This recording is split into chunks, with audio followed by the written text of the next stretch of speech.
छत्रपती संभाजी महाराज नगर army rally भरती 2026 महाराष्ट्र यारो छत्रपती संभाजी महाराज नगर army rally भरती 23 फेब्रुवारीला यारो छत्रपती संभाजी महाराज नगर आर्मी रॅली भरतीचा ग्राउंड झाला आणि ज्या विद्यार्थ्यांचं ग्राउंड झालं, ज्यांनी रनिंग काढली एक्सिलेंट किंवा सेकंड ग्रुपमध्ये, अशा विद्यार्थ्यांच्या ग्राउंडच्या अंदरचा अनुभव मी तुम्हाला सांगणार आहे। एका बॅचमध्ये किती पोरं रनिंगसाठी सोडले होते आज आणि एका बॅचमध्ये किती पोरं रनिंगमध्ये पास केले, एक्सिलेंटमध्ये किती पोरं पास केले, सेकंड ग्रुपमध्ये किती पोरं पास केले, तिसऱ्या ग्रुपमध्ये किती पोरं पास केले, चौथ्या ग्रुपमध्ये किती पोरं पास केले आणि टायमिंग त्या ठिकाणी काय होतं। 1600 मीटर रनिंगसाठी एक्सिलेंटसाठी काय टाइम होता, सेकंड ग्रुपसाठी काय टाइम होता, तिसऱ्या ग्रुपसाठी काय टाइम होता, चौथ्या ग्रुपसाठी काय टाइम होता, तर संपूर्ण माहिती सांगणार आहे। ग्राउंडच्या अंदर कोणकोणते डॉक्युमेंट लागत आहे, कोणकोणते आपल्याला चुका नाही करायच्या आहे, कोणकोणत्या गोष्टीचं लक्ष ठेवायचं आहे, ग्राउंडच्या अंदरची प्रक्रिया कशा प्रकारे, उंची छाती वजन किती त्या ठिकाणी ग्राउंडच्या अंदर घेऊन राहिले, किती वाजतापासून रनिंग चालू होत आहे, संपूर्ण माहिती मी तुम्हाला सांगणार आहे। आजचा व्हिडिओ खूप महत्त्वाचा होणार आहे। व्हिडिओ शेवटपर्यंत बघा आणि व्हिडिओला आताच लाईक करा।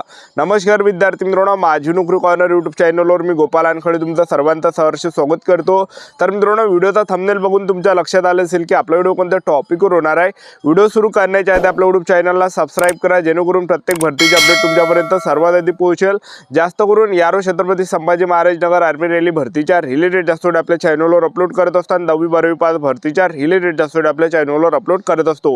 व्हिडिओ सुरू करण्याच्या अगोदर सर्वांना एक रिक्वेस्ट आहे, तुम्ही आपला व्हिडिओ कोणत्या जिल्ह्यातून पाहून राहिले नक्की कमेंट बॉक्समध्ये सांगा, जेणेकरून मला सुद्धा अंदाज लागणार आहे की आपला व्हिडिओ कोणकोणत्या जिल्ह्यापर्यंत पोहोचू राहिला। सर्वात अगोदर जे विद्यार्थी मित्रांनो, ज्या विद्यार्थ्यांचा ग्राउंड 21 फेब्रुवारीला होते, तर ते विद्यार्थी 20 फेब्रुवारीला साठी ग्राउंडवर हजर होते। म्हणजे सांगायचं एवढंच की एक दिवस अगोदरपासून आपल्याला ग्राउंडवर हजर राहत आहे, कारण की यारो छत्रपती संभाजी महाराज नगर आर्मी रॅली भरतीचं जे ग्राउंड आहे हे एक दिवस अगोदरपासून चालून जाते।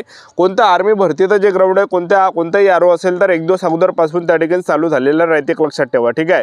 आणि आता भरपूर विद्यार्थ्यांचे खाली कमेंटमध्ये कमेंट येते की सर या ठिकाणी आम्हाला जायचं कसं आहे, सेंटरपर्यंत कसं जायचं, छावणी सेंटरपर्यंत, आर्मीच्या कॅम्पपर्यंत कसं जायचं हे सांगा, असे भरपूर कमेंट येते। तर पहा, सरळ आहे जे छत्रपती संभाजी महाराज नगर रेल्वे स्टेशन आहे, तिथं रेल्वे स्टेशनापासून जे विद्यार्थी मित्रांनो ॲटो पकडा, ॲटोवाल्याला बोली करा, त्याला म्हणा छावणी आर्मी कॅम्पपर्यंत सोडून दे म्हणा।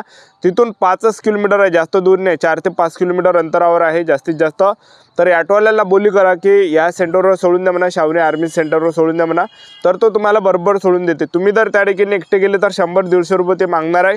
आणि त्याचबरोबर तुम्ही जर 7-8 जर विद्यार्थी मिळून जर त्या ठिकाणी गेले तर तुम्ही त्याला बोली करा की 20 रुपये सीट देतो म्हणा, तो 20 रुपयात तुम्हाला नेते। एक लक्षात ठेवा, 8 जणांची बॅच, 8 जण जा तिथं, कारण की भरपूर बाहेर गावचे तुम्हाला रेल्वे स्टेशनवर भरपूर विद्यार्थी जमावते। सगळेजण मित्र मिळून जे ॲटो त्या ठिकाणी करून घ्या, 8 जण मिळून, तर 20-20 तिकीट आपल्याला लागणार आहे, ठीक आहे। असं आपल्याला त्या ठिकाणी जायचं आहे। तर आज ग्राउंड कशा प्रकारे झालं, ज्या विद्यार्थ्यांचा ग्राउंड आज 21 फेब्रुवारीला होता तर ते विद्यार्थी 20 फेब्रुवारीला ग्राउंडवर हजर होते रात्री 7 वाजतापासून। तर सर्वात अगोदर त्यांना 20 फेब्रुवारीला रात्री जे विद्यार्थी मित्रांनो 9 वाजता ग्राउंडच्या अंदर त्यांना घेतलं, ठीक आहे। म्हणजे सांगायचं एवढंच की एक दिवस अगोदरपासूनच गेटच्या अंदर एंट्री दिल्या जात आहे, एक लक्षात ठेवा। तर एक दिवस अगोदरपासूनच आपल्याला जायचं आहे। ग्राउंड 23 फेब्रुवारीला होतं, तर त्या विद्यार्थ्यांना 22 फेब्रुवारीला रात्री 9 वाजतापासून गेटच्या एंट्री दिली। आणि एंट्रीच्या वेळेस 2 डॉक्युमेंट चेक करता, आधार कार्ड आणि हॉल तिकीट, हे डॉक्युमेंट चेक केल्यानंतर मुलांना एंट्री दिली। एंट्री दिल्यानंतर त्या ठिकाणी हाईट वगैरे घेतला जात आहे, ज्यांच्या हाईटनी बसली त्यांचा पण ग्राउंड होत आहे। त्याचबरोबर जे विद्यार्थी 2 पेपर पास झाले त्यांचं सुद्धा ग्राउंड वेगळं त्या ठिकाणी होत आहे, एक लक्षात ठेवा, ठीक आहे। तर हे काही प्रक्रिया झाल्यानंतर त्या ठिकाणी 12 वाजेपर्यंत मुलांना बसून ठेवलं जातं। 12 वाजेपर्यंत बसून ठेवल्यापर्यंत त्या ठिकाणी काहीही होत नाही। जसं 12 वाजले त्यानंतर जे विद्यार्थी मित्रांनो प्रक्रिया होते, सर्वात अगोदर विद्यार्थ्यांचे हॉल तिकीट स्कॅन करत आहे।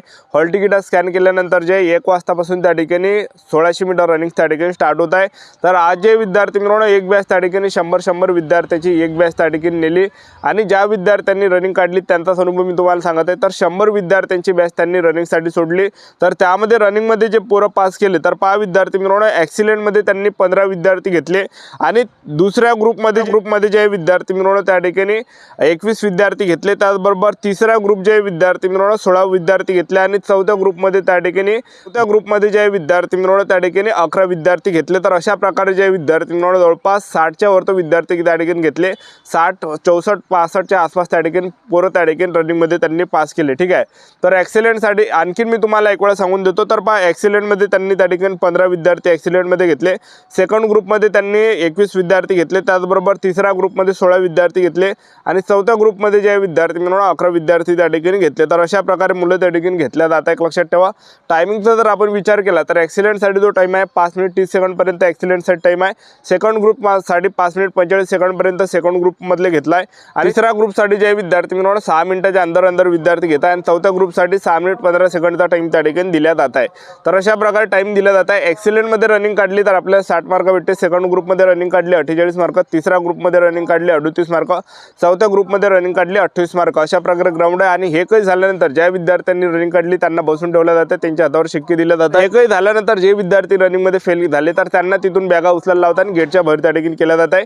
ज्यांनी रनिंग काढली त्यांच्या हातावर शिक्के वगैरे दिले जात आहे आणि त्यांना इव्हेंटसाठी नेलं जात आहे. पहिला जो त्या ठिकाणी होता लॉंग जम्प घेतला जाता आणि झिगझॅग त्या ठिकाणी घेऊन आले. लॉंग जम्प आणि झिगझॅग झाल्यानंतर त्या ठिकाणी जे विद्यार्थी मिळून 10 पुलअप्सचा काढायला लावत आहे. 10 पुलअप्सचा जर आपण काढला तर 40 मार्क आपल्याला भेटणार आहे. पैकीच्या पैकी जसजशा कमी काढसान तसतसे कमी मार्क्स आपल्याला त्या ठिकाणी भेटणार आहे. तर हे काही झाल्यानंतर जे विद्यार्थी मिळून त्या ठिकाणी आणखीन उंची वगैरे घेतलं जात आहे.